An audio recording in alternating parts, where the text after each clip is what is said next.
네, 안녕하세요. 민법의 비교 정리, 풋볼 민법. 자, 오늘은 어떤 걸 한번 비교를 해볼 거냐면요. 자, 이제, 해당하지 않는다. 근데 위에 이제 제목이 나와 있는 게 타인의 권리의 매매, 그냥 줄여서 타인 권리 매매 이렇게 적었었습니다. 혹시 여기 부분 여러분 생각나실까요? 미등기 매수인?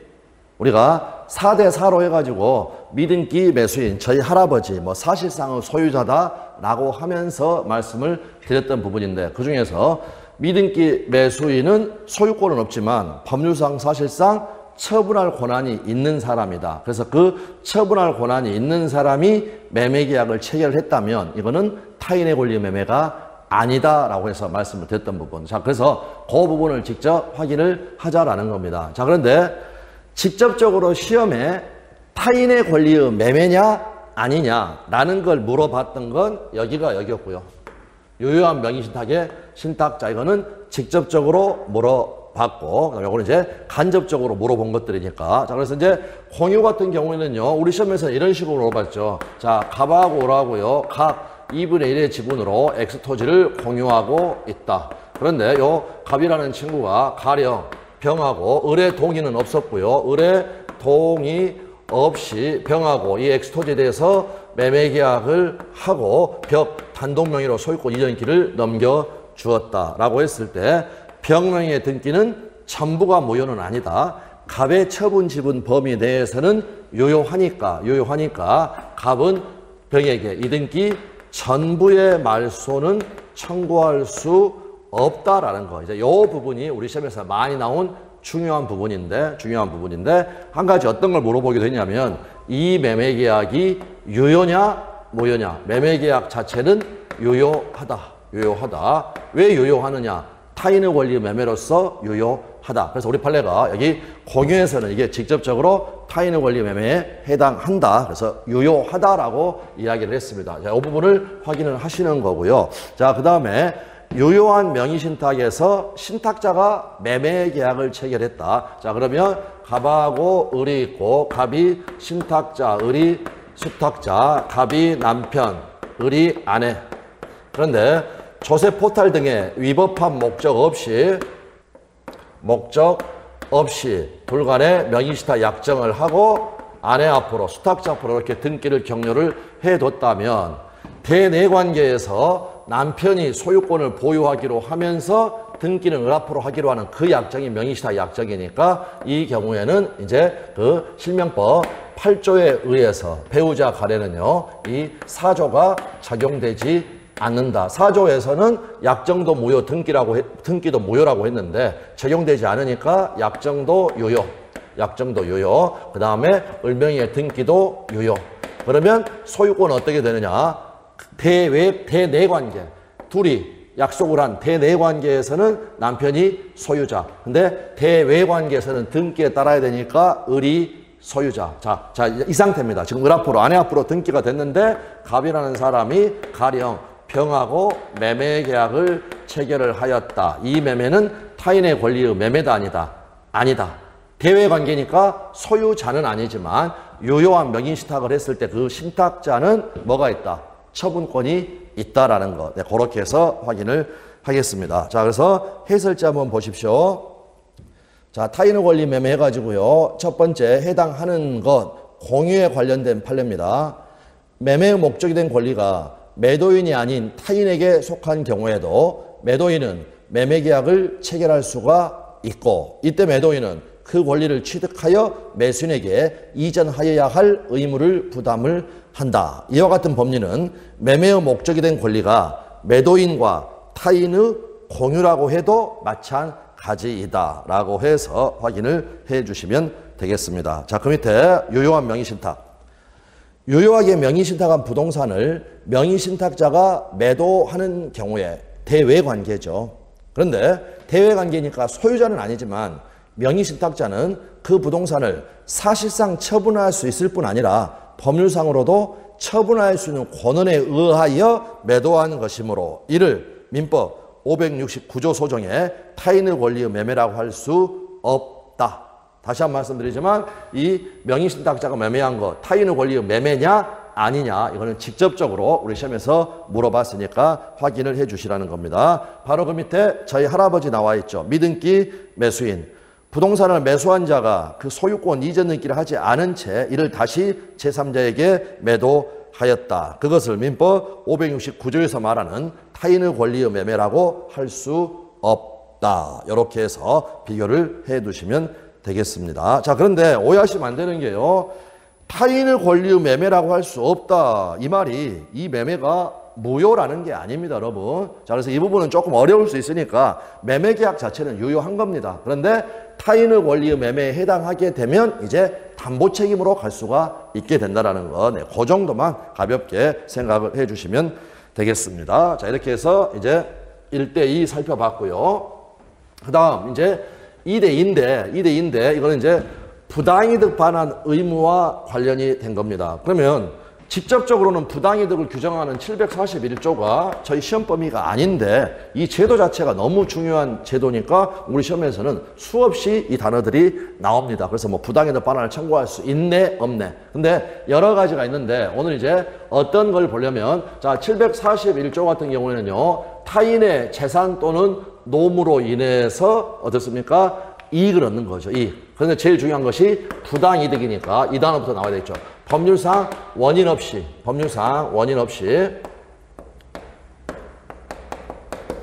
타인의 재산 또는 노무로 인하여 이익을 얻고 그 다음에 이로 인해서 타인에게 손해를 가했다. 그러면 이 이익을 반환을 하여야 한다. 이게 바로 부당이득의 조문이 되겠습니다. 그런데 이제 오늘 2대2로 살펴보려고 하는 것은 이익이 있어야 됩니다. 그걸 달리 이야기하면은 실질적 이익이 있어야 된다. 실질적 이득이 있어야 된다라는 거. 자, 그 말이 무슨 말인가는 점점 부연 설명을 드리도록 하겠습니다. 자, 그래서 여기 잠깐 보시면 똑같이 지금 동시행관계 이야기가 나와 있습니다. 그런데 이쪽은 실질적으로 얻은 이익이 있다라고 적어져 있고요. 여기는 실질적 이익이 없다라고 적어져 있습니다. 그럼 그 단어 보면 실질적 이익이 있으니까 이때는 부당이득을 반환해야 되겠구나. 또는 상대편의 입장에서는 부당이득 반환을 청구할 수 있겠구나. 그다음에 여기는 실질적 이익이 없으면 청구할 수 없겠구나. 너무나 당연한 겁니다. 자, 여러분 이런 경우 한번 생각을 해보십시오. 자, 여러분 예를 들어서 갑소유의 건물이 있고요. 요 건물을 이제 우리라고 하고요. 임차를 했습니다. 임차를 했는데 뭐 가령 보증금은 2억이고 그 다음에 차임, 월 차임, 네, 월 차임이 1천만 원이다 라고 가정을 하고요. 우리가 여기서 뭘 영업을 했냐면 커피숍, 카페, 커피 전문점 이런 것을 영업을 했다는 겁니다. 자, 그러면 임대차가 다 종료가 됐습니다. 종료가 되게 되면 우리가 인도를 해주는 것과 갑이 보증금 2억을 반환을 해주는 것은 어떻습니까? 동시행관계 있죠. 그런데 지금 동시행관계 있는데 보증금 반환을 못 해주고 있다. 그러면 우리는 어떻게 할 수 있습니까? 인도를 거절할 수 있죠. 그런데 이때는 두 가지의 경우가 있을 수 있다는 겁니다. 여기 임대차가 다 끝났으니까 이미 우리는 다른 쪽을 알아봐 가지고요. 이쪽으로 가는 겁니다. 이쪽에서 영업을 하는 겁니다. 그러면 이 커피숍을 실질적으로 지금 사용을 안 하고 있죠. 사용을 안 하고 있습니다. 근데 또 어떤 경우가 있을 수가 있느냐? 보증금 지금 안 나오고 있으니까 반환 받을 때까지 여기서 영업을 하자 해서 영업을 하고 있다는 겁니다. 그래서 영업을 하고 있으면 실질적으로 얻은 이득이 있는 겁니다. 그러니까 차임 상당의 부당이득 반환을 해야 되는데 다른 데서 영업하고 여기는 영업도 안 하면서 보증금 못 받아서 지금 인도를 거절하고 있다. 여기서 지금 영업을 안 하고 있는데 월세 1,000만 원씩 내야 된다는 건 말 자체가 안 되죠. 그래서 여기서 실질적 이익이 있냐 없냐라는 걸 비교를 해야 된다라는 겁니다. 자, 그런데 약간 구별을 해야 될 사안은 뭐냐면 지상물 매수청권을 행사를 한 겁니다. 자, 예를 들어서 갑의 토지를 을이 임차를 해가지고요. 이 토지에다가 을이 건물을 지었습니다. 자, 임대차 전속기간이 만료가 됐습니다. 그런데 이 지상 건물이 현존하고 있습니다. 그러면 우리는 뭘 할 수가 있느냐? 갱신을 청구할 수 있죠. 만료엔 현존 갱매 구조. 갱매 구조란 말은 갱신 청구했는데 응하지 않으면 매수를 청구할 수가 있다. 그래서 이 과정을 다 요건이 다 갖춰져 가지고 을이 갑한테 매수를 청구했습니다. 그러면 이 매수 청구는 형성권이니까 이 건물에 대해서 을이 매도인의 입장이 되고 얘가 매수인이 돼 가지고 매매 계약이 체결이 된다라는 거. 그 다음에 시가상당의 건물 대금을 받아야 되겠죠. 그런데 이거는 매매 계약이니까 쌍무 계약. 그래서 갑이 을한테요. 을한테 매매 대금, 이 건물 대금을 안 주면 을은 애한테 어떨 수 있습니까? 인도 등을 거절할 수 있죠. 거절할 수 있다. 그런데 아까는 지금 여기는 건물이었고요. 우리가 커피숍 하는 건물이었고 여기는 지금 토지 임대차입니다. 여러분. 토지 임대차. 이미 지금 존속기간은 다 만료가 됐습니다. 그런데 우리는 건물 점유를 통해 가지고 이 부동산 자체를 토지를 깔고 앉아서 지금 사용을 하고 있는 셈이 된다. 그래서 이때는 실질적인 이득이 있게 되는 거고 그때는 부당이득 반환 의무가 있다라는 거. 그 다음에 이제 무건대리 철회 사례 같은 경우에는 작년 시험의 정답 지문이었죠. 자, 그래서 이제 이 경우에는 이겁니다. 이거는 여러분 자료 보면서 설명드리겠습니다. 실질적으로 얻은 이익이 없다라는 거. 자, 그래서 다시 한 번만 정리합니다.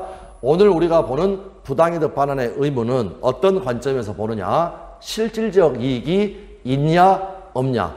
있으면 부당이득 반환 의무를 부담을 하고 실질적으로 얻은 이득이 없으면 부당이득 반환 의무라는 건 너무나도 당연히 발생하지 않는다. 자, 해설 봐보십시오. 자, 그래서 첫 번째 아까 여기 커피숍에서 영업을 계속하고 있다. 임차인이 통시항변권에 기하여 임차 목적물을 점유하고 사용 수익하였다. 보증금 2억 안 주니까 그냥 영업을 계속했다.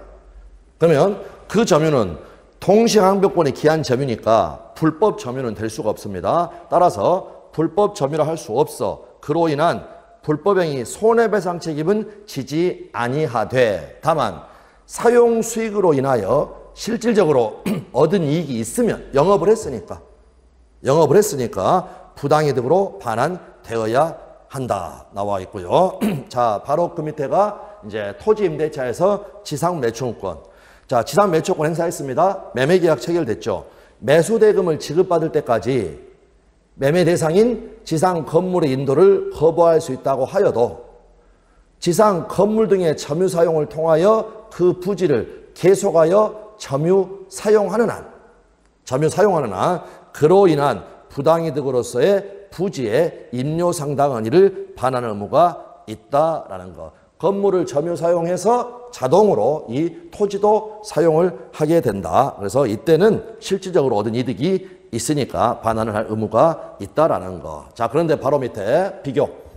임차인이 통시항변권에 기하여 임차 목적물을 계속 점유하는 경우에는 본래의 용도대로 사용 수익하고 있지 아니한 이상 그로 인하여 실질적으로 이익을 얻고 있다고도 할 수 없으므로 영업 안 했다. 임차인이 임차 목적물을 계속 점유하였다고 하여 지금 보증금 못 받으니까 인도 안 해주고 있죠.